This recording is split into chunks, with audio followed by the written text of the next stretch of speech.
We one of those pain in the arse. Morning. Well, I think the country should have a bounce in its step today. It was hard to wipe the smile off the Treasurer's face. What a great day for Australia. And what a stunning set of figures. Australia galloped into 2012 with the economy growing at 1.3% in the 3 months to the end of March. Over the year, growth was a heady 4.3%. It is an extraordinary figure, these extraordinary numbers. This is an extraordinary result.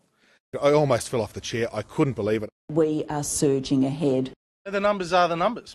I totally accept that. The numbers are the numbers. The numbers are the numbers, which I think was the opposition's way of saying, wow. Is that example of the Queen spending her life? We've seen against Strong growth, low unemployment. He's running around patting himself on the back. Contained inflation and, of course, falling interest rates. Calling himself the world's greatest treasurer. Australia is outperforming the world. Growth is uneven. The mining states are doing best. The eastern states aren't keeping up. If Western Australia wasn't part of these numbers, the economy would be muddling along. You don't speed up the slow lane by slowing down the fast lane, which is what the mining tax is going to do. Why would you want to slaughter the golden goose? And the great thing to see about the figures today... How arrogant and out of touch is this government? And it puts the naysayers and the doomsayers right back in their box. Who specifically are you talking about? I don't propose to name names, but what I do want to do is but make why don't this you want to point. name names? Well, because I don't think it assists the debate. An energised Treasurer accused the coalition of hysterical nonsense. The scariest thing in Australia is Wayne Swan. The economic storm clouds have rarely been more dark. good friends here. Today's interest rate cut will be welcomed by Australian families. This is much more a reflection of weak economic conditions than it is of strong economic management.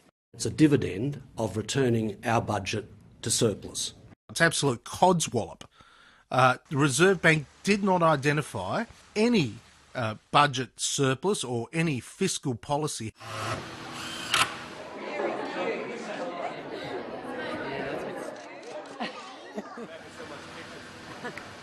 That unemployment has edged slightly upwards to 5.1%. I don't think Wayne Swan will be doing a little dance today. Whenever the news is better than worse for Australia, why is it that Mr Abbott always looks like he's just sucked on a lemon? The fact of the matter is, we can do better in Australia. We should have more jobs. The surprisingly strong monthly jump in full-time jobs was the biggest in 18 months. These aren't great economic times.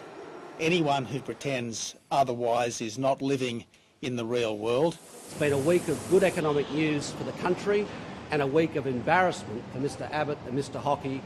Imagine what we could do as a nation if we had a strong, decisive, predictable and stable government.